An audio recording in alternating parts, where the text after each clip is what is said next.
surely establish for them their religion.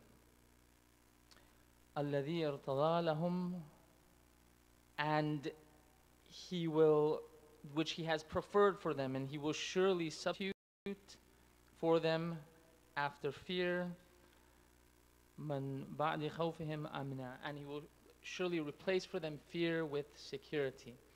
This ayah in Quran is in Surah Nur, ayah number 55, a very important ayah in Quran concerning the promise Allah subhanahu wa ta'ala has given to those who believe, promising them that they will inherit this earth, that they will succeed in this earth, but telling us a few important things. One, this ayah starts off with that this is a promise of Allah subhanahu wa ta'ala. It's not that it's a possibility. It's not that it could happen. But it's that it will definitely happen.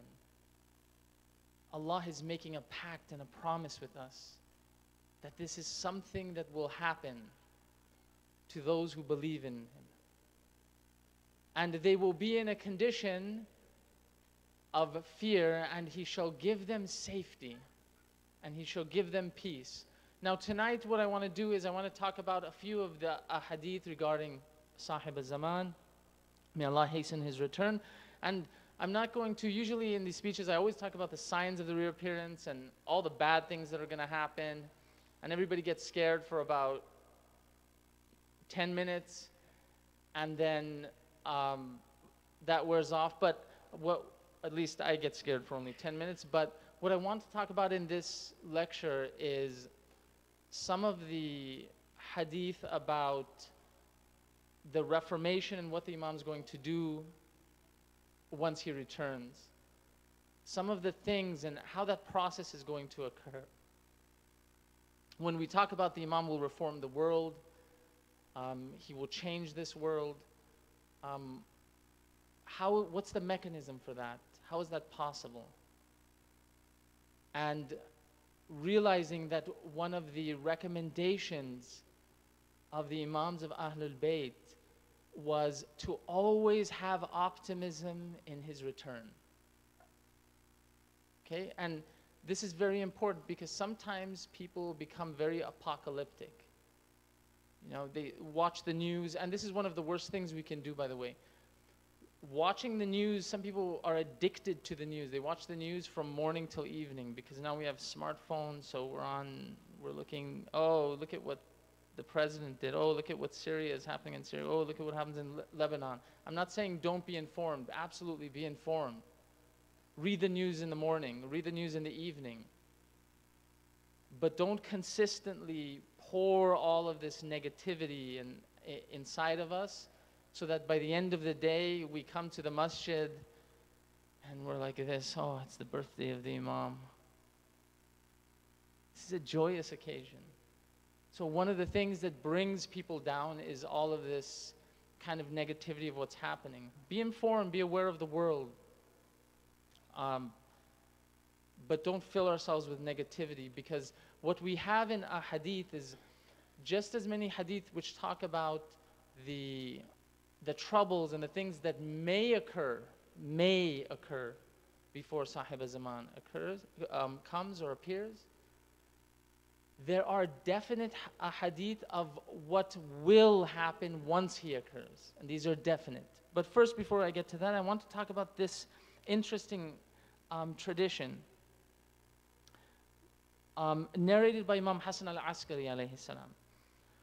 And it says that the Imam says that an orphan, he begins off this hadith by saying that an orphan is one who loses their father. But worse than him or her is he who has become distant from his Imam and does not have access to him. He is not aware of his responsibilities and obligations. Among our Shia, one who is knowledgeable of our traditions and knowledge should teach the Shia who are ignorant and unaware and guide them. It is as if he has sheltered and nourished an orphan. Yes, the one who guides him and teaches him our religious laws will be with us in the highest grades of paradise. Salawat ala Muhammad wa ali Muhammad.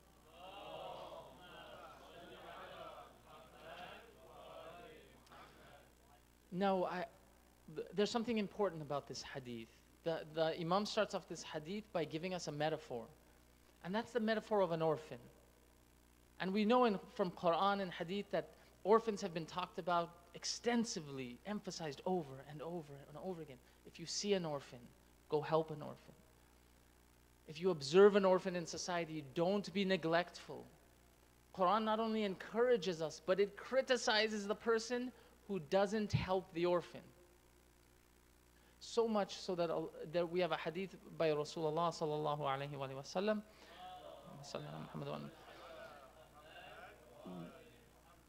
And I'm paraphrasing to the effect that Allah subhanahu wa ta'ala will reward the person who puts their hand just on the head of an orphan. That's it. Just that tiny little thing.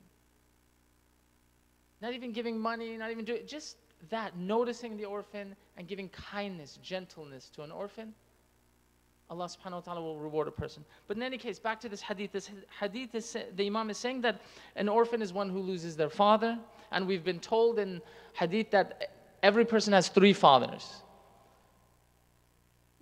Your first father is your biological father. Your second father is the Imam. The Imam that is alive in your time. This would, for us, be Imam Mahdi, alayhi salam. The third father that you have is your teacher. Whoever is your teacher, you consider them, you give them ihtiram, respect like you would a father. Now this hadith is saying that people have, in Akhir Zaman, it would be as if people have lost their own father. But worse than that, now I want to talk about just this orphan part. Because this orphan part is important. The Imam is using a metaphor here to explain to us how serious this condition would be. Now, why am I talking about how bad the condition would be? Just I'm talking about this part so we understand when the Imam returns how great it would be for us. Now, something that's interesting is recently, after all these developments, after so many centuries, they've been able to do studies now in psychology on orphans. And they did a study in Romania on the different orphanages that were in Romania. And so they took these orphans. And from the orphanages, they put them in homes. And now, in these orphanages, and this is probably in most orphanages, that orphans, actually, as they grow up, orphans that grow up from babies, orphans that grow up past the age of 2 are slightly different, but orphans that are just left there, their brain circuitry is different. And one of the reasons it's different is because at a very young age, when they're first born, a father doesn't pick them up, a mother doesn't pick them up. So their brain starts forming differently. To the extent that the brain of an orphan, things like space, things like understanding, simple understanding of things, forms differently than a person born with a mother or father. Second difference they found when they did this study is that the emotions of an orphan is different. That because a mother and father are always present, an orphan gets a very strong emotional bond. When an orphan at 1 year old doesn't have a mother to pick it up from the crib, and they went to these orphanages in Romania, and they found these orphans were there for sitting in the crib, lying in the cribs for a long time. Nobody would pick them up, even though they were crying. And in this orphanage, because the caretakers, and they found this across the globe, because caretakers don't have too much time. There's hundreds of orphans, there's few caretakers. In order to control the orphans, because there's so many kids, the caretakers typically many times will beat the orphan. And then they'll put the older kids in charge of the younger kids, and those kids learned how to discipline from the caretakers, so they'll beat the younger kids. And orphans grow up like this. So what happened is, these orphans that get adopted, they do a very strange thing. They're taken now into a normal home. And some of those orphans from Romania, they took a group of them and they actually brought them to the US and they placed them in homes in San Diego. Strangely enough, it's very close to us. And in this study, one of the parents would talk about what would happen with this orphan, and they would say that the orphan had never been hugged in their life. So they didn't understand love. They didn't understand true love. So what they would do is they would just put their hand out. And so the parents were wondering, why are they putting their hand out? So they'd pick them up. And they realized, and then the orphan would grab onto the parent's neck and hug them. And they realized the orphan, it's in the fitrat of the child to want to hug somebody. But the child had never, in the orphanages, had rarely hugged anybody. They didn't even know how to ask for a hug.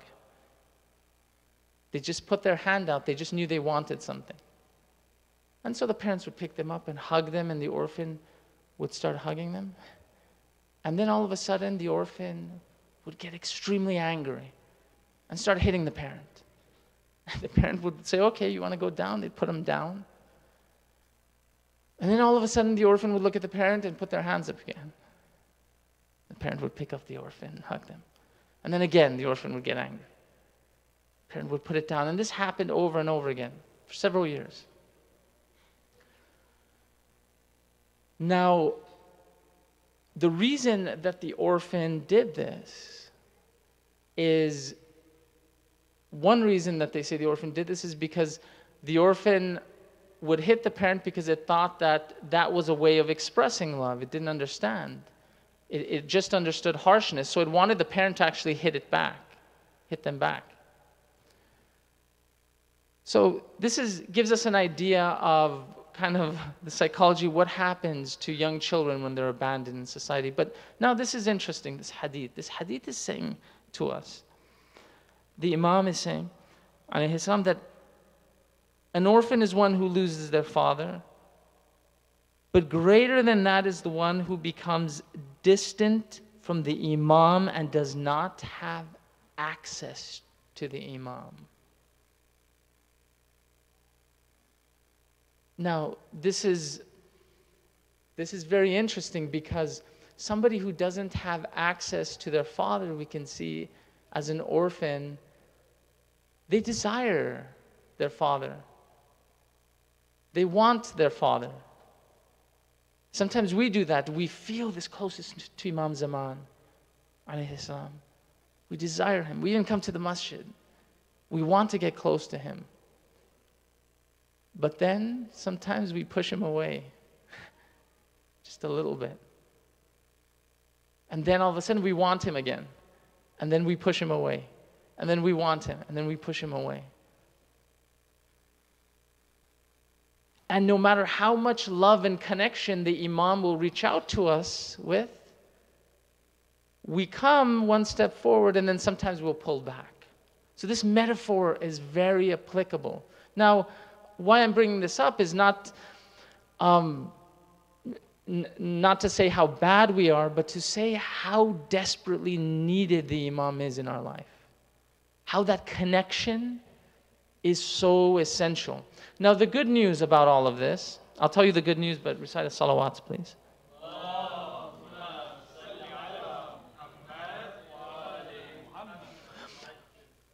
The good news in all of this is that in this study that they did, in these numerous studies they did, but particularly the one from Romania, after several years, the orphan's brain rewires.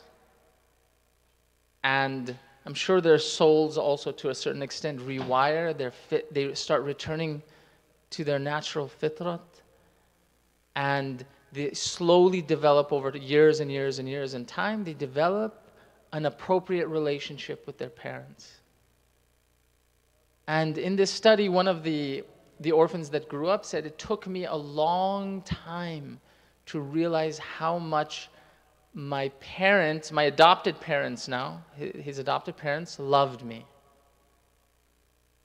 Because I didn't understand what love was. Now, for us, everything, the primary doctrine that we have is, alaykum salam wa rahmatullah.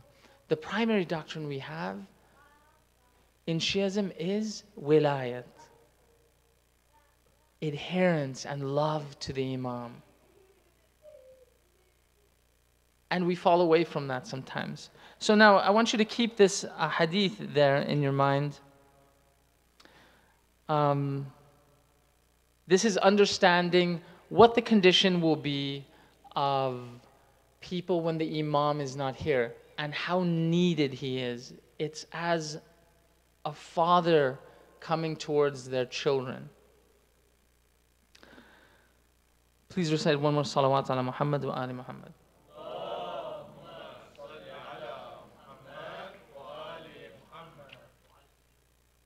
Now, every single Imam of Ahlul bayt, alayhim salam, has prayed for Imam Zaman. The Prophet has prayed for him. Fatima al-Zahra has prayed for him. On the eve of Ashura, Imam Hussein alayhi salam made a prayer for him. Think about this. Imam Sajjad alayhi salam at Karbala, on the eve of Karbala, prayed for Imam Zaman. All of this is happening in Karbala, but Imam Sajjad prays for Imam Zaman and for his return. Imam Baqir prays for him. Imam Sadiq alayhi salam prays for him. Imam Sadiq prays for him after his Dhuhr prayer. Imam Kadhim prays for him after the Asr prayer. Imam Rida alayhi salam prays for him in Qunut. Imam Jawad alayhi salam prays for him after Salat. Imam Ali al-Naqi alayhi salam teaches us Ziyarat Jami'ah and prays for him. Imam Askari alayhi salam used to pray for him in the morning. Every single Imam. Now, Imam Mahdi alayhi salam prayed for his own reappearance. So this event was so significant to the Imams of Ahlul Bayt. It was so important to the Imams of Ahlul Bayt that each Imam took the time to teach us this.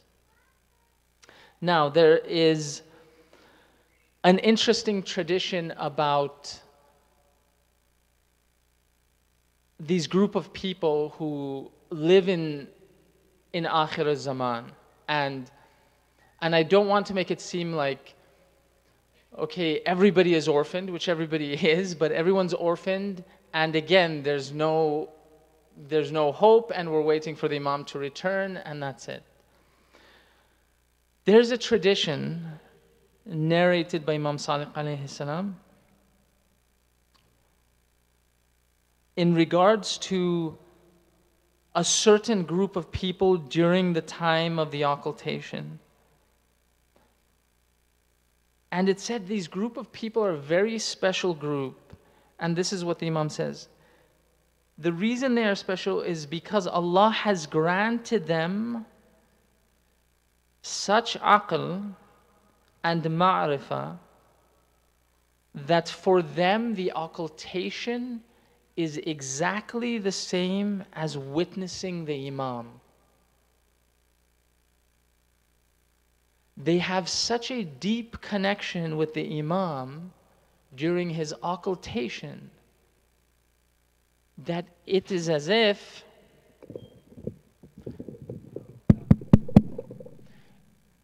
Salawat ala Muhammad wa ali Muhammad.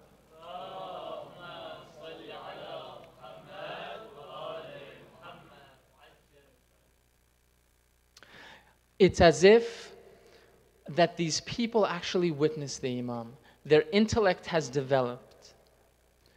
Their emotions have developed. Their hope has developed. How they view the world has developed. That it's as if the Imam is there. And their actions reflect that.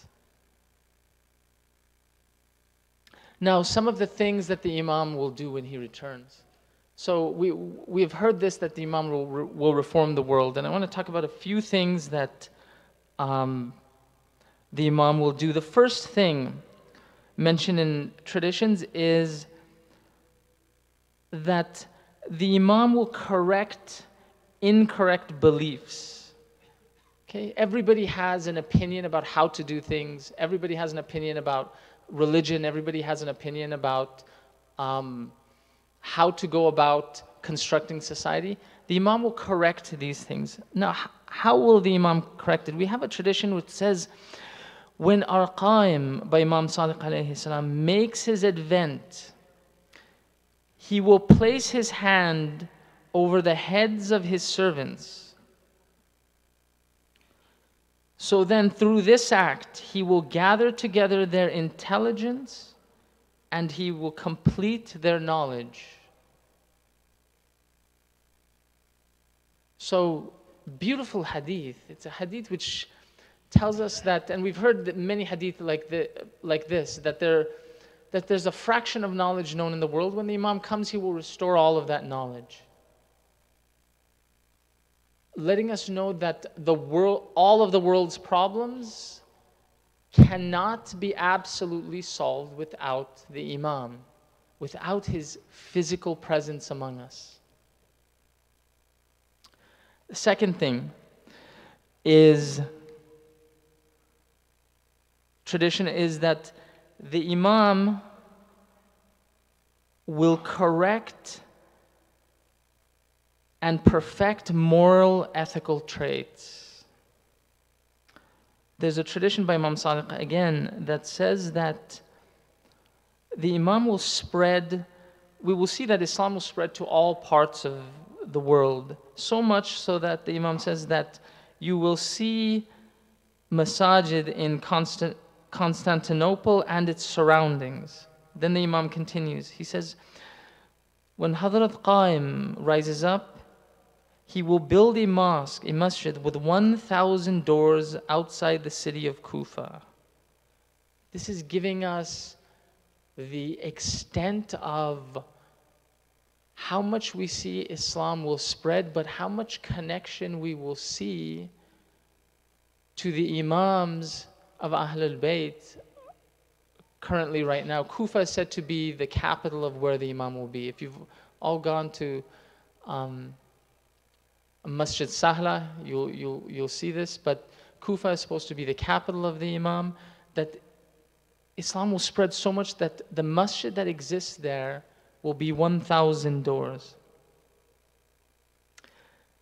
Another tradition of Imam Ali alayhi salam, he says, the people during the time of Al-Mahdi will be preoccupied with worship and religion, performing their prayers in congregation.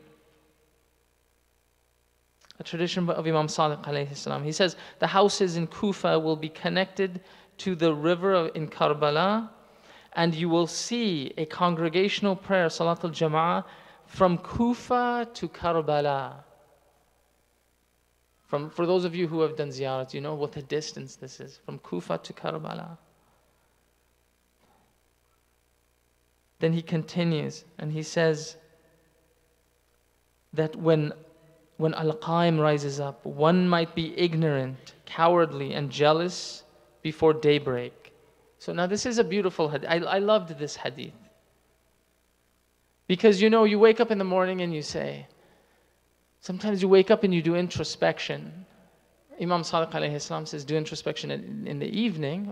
Sometimes I wake up in the morning and I do introspection. I say, wow, I realize I'm not that great of a person. I'm a horrible person. All these moral maladies inside of me, disease inside of me. Imam says this. He says,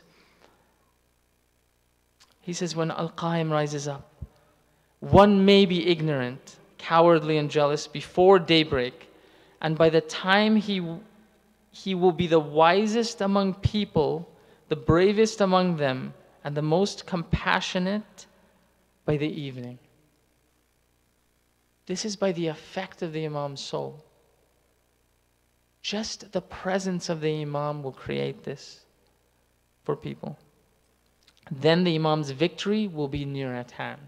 will be close. Then Imam continues, he says, Allah will make the hearts of the Ummah of Muhammad overflowing, sallallahu alayhi wa sallam, overflowing.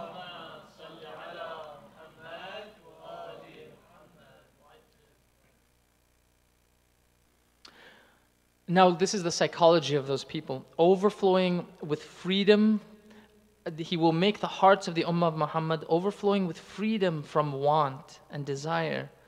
So much so that a caller will announce, anyone who is in need of wealth and property should step forward. And no one will come forward. Except one person. Then the Imam Mahdi will say to him, go to the treasurer and tell him that Mahdi has ordered him to give you wealth and property. The man will then go to the treasurer. The treasurer will say, here's money, collect the money with your two hands. The man will go and he'll collect all this money, and then he'll have regret in his heart. He'll have this deep regret. And he'll say to himself, what happened to me to become the most greedy of the ummah of the Prophet? Did the one who made them contented and free make me fail in this task? Then he'll give the money back. But the treasurer will not accept it. And they will say that the Imam never takes back anything that he gives. It's such a beautiful response.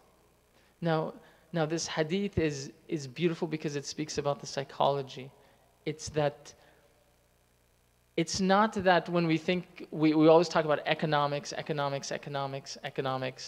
How do we do this? How do we do that? The presence of the Imam creates this in a human being. It creates the desire, the lack of desire to take from another human being. So much so that there is a surplus because people begin not to want as much. They do not want to hoard as much. If we look at the world today, what's the issue with the world today? It's in the news all the time. They say that every year there's more billionaires, which means you have a fixed amount of wealth, and you have more and more people becoming billionaires. You have less and less people in the middle class. You have more and more people becoming very poor. Now, a person who has 5 billion, 10 billion, 15 billion, 50 billion, what would anyone even do with that money? But still, they have to have that money.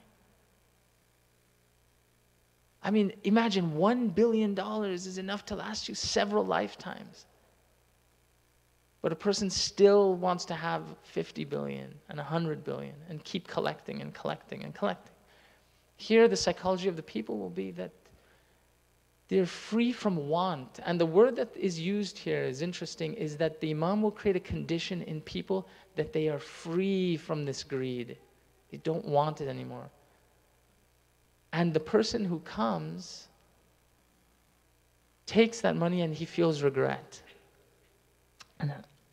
Next tradition is narrated by Rasulullah sallallahu alaihi wasallam. Salawat ala Muhammad wa ala Muhammad.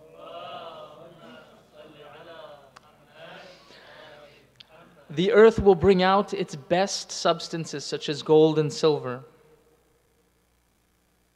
And then the murderer, the person who has murdered someone, will come out and say, he will point to gold and silver and he will say, because of them,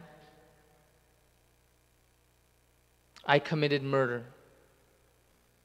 Because of them, I broke relations with my family. Isn't that what happens? Just for gold and silver. I've seen this 1,000 times. Without fail. Absolutely without fail. 100 out of 100 times I've seen this. If you want to see the effect of gold and silver, watch when somebody dies. When someone dies, they can have the most tight-knit family in the world, but the moment somebody dies and the grief stops and the funeral is over, the first question everybody asks is, okay, what did they have? And you will see people who love each other, absolutely love each other, and have been just cared for each other, aunts, uncles, cousins, children. They begin to fight over divvying up that person's inheritance. Almost, I've never seen this not happen. It always happens. Rarely have I seen a family, never have I seen a family just say, okay, unless the person had nothing. Rarely have I seen a family just say, okay, I don't care what I get. It first starts off with the houses, the cars, and then it goes to the gold and the silver. Oh, well, who's getting her bracelet? Or who's getting his watch? Or who's getting... So then the tradition continues. It says, these were the reasons of severance, of cutting off relationships. The robber, the stealer will say, it was because of them that my hand was cut, because of gold and silver. Now, during that time, we've been told in the hadith that gold and silver will become valueless. Everybody who has gold and silver, don't get offended. It's not going to be worth that much pretty soon.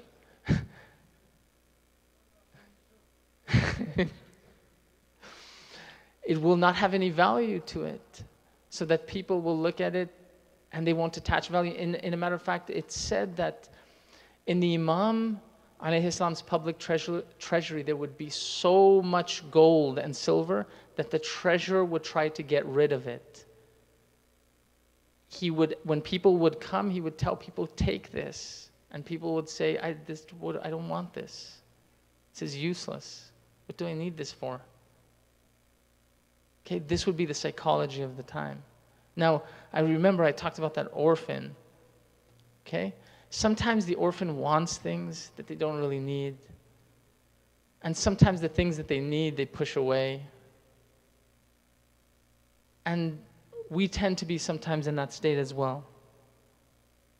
That's not saying gold or silver is haram, so if you have it, that's... I'm not saying that. We're just talking about what will happen to us. What are the things we will desire? Rasulullah sallallahu alaihi wasallam continues. He says that when Hazrat Mahdi rises up, property and zakat will be brought in the alleys, but one could hardly be found who would be willing to receive them. It will get so difficult for the imam to give away this money. He will tell his treasurer to take the money and put it in the alley in the street. You know, I mean, you've all had things in your home that maybe you didn't care for. What do you do with it? You put it by the trash can. You put it in the alley. So this was what will happen in that time. And again, another tradition by Imam Sadiq alayhi salam. He says, when our Qa'im rises up, the earth will bring out its treasures and expose them in such a way that people could see them on the ground with their eyes. The payers of zakat will look for someone needy to whom they could give their zakat, but they would not be able to find anyone. Owing to the rahmah of Allah subhanahu wa ta'ala, people will become needless of others. Last tradition on this subject, Imam Baqir alayhi salam says that Imam Mahdi will give gifts to the people twice a year. And he will give salaries twice a month, or he will pay people twice a month, and treat people equally in such a way that nobody who is in need of zakat could be found in society. The payers of zakat will bring the share of the poor to them, but the poor will not accept it. Okay, now, this is not to mean that when it's saying there's poor, there will not be differences. There will be. The difference is that you can today find a poor person, but they have still objects that a rich person has. There's still objects that they desire. They would just not desire that. And rich people would not desire those objects either. Then he continues and he says, having no alternative, no choice, they will place the revenue in special bags where the Shia are located, but the Shia will all say, we don't care for this money. Take it away. Salawat ala Muhammad wa ali Muhammad.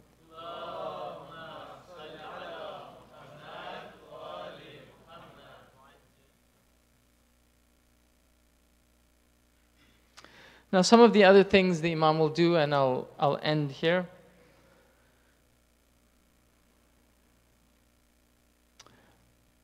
That's mentioned in traditions in terms of society, in very specific traditions.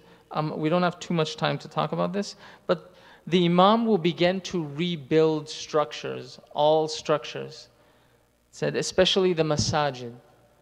He will take, then this is a very interesting hadith, which research needs to be done, but he will take down, we have a tradition that he will take down masajid and rebuild them in the proper way so that they can be utilized properly.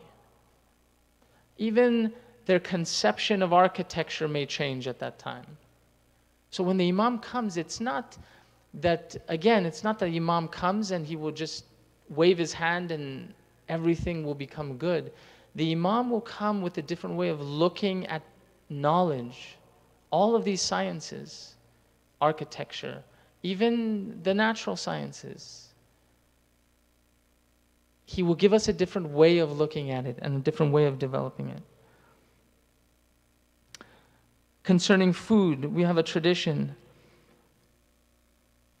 by the Prophet ﷺ. He says that the earth will become ready for cultivation and the flourishing of plants,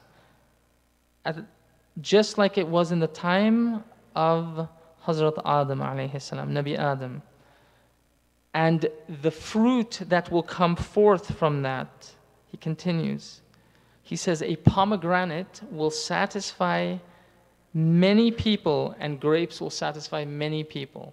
So now obviously it's not talking about one seed and one seed, it's talking about that the way the Imam, the science that the Imam has to grow food even will cure the world's problems of starvation. The Imam will know what to do in order for the earth to grow fruit properly and vegetables properly. That fruit and vegetables that we see will be different. It's very interesting.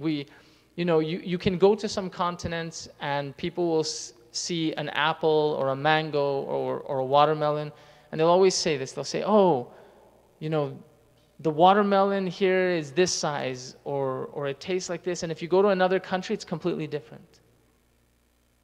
People who go to Iran say, oh, the fruits here, they're not that good. I don't know if that's nationalism or if that's true, but they say the fruits there are really, really good. So you talk to people from other countries, you even talk to people from Mexico, they'll say that the fruits that are here are not that good. You go to Mexico and even they're better. My point is that this science has not even been mastered. The Imam will bring forth, this is one of the sciences that the Imam will bring forth. The science of how to bring forth things from the earth itself.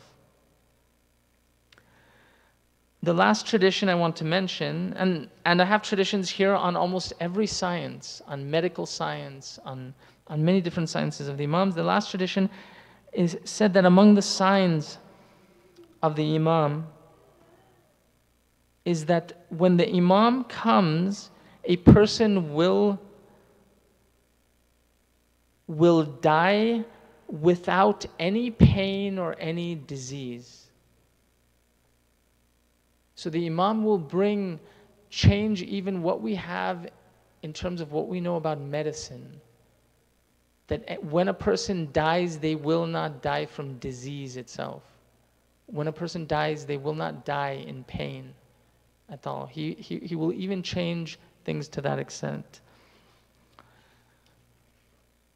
We ask Allah subhanahu wa ta'ala to hasten the return of the Imam. We ask Allah subhanahu wa ta'ala to help all those who are sick. We ask Allah subhanahu wa ta'ala to help all those who are poor. We ask Allah subhanahu wa ta'ala to help all those who are orphans. We ask Allah subhanahu wa ta'ala to help all those who are orphaned in this time of Sahib al-Zaman. We ask Allah subhanahu wa ta'ala to place us amongst His helpers and His assistants and His followers and the supporters of those who fight in His ranks. Wa sallallahu ala Muhammad wa alihi at-tahirin.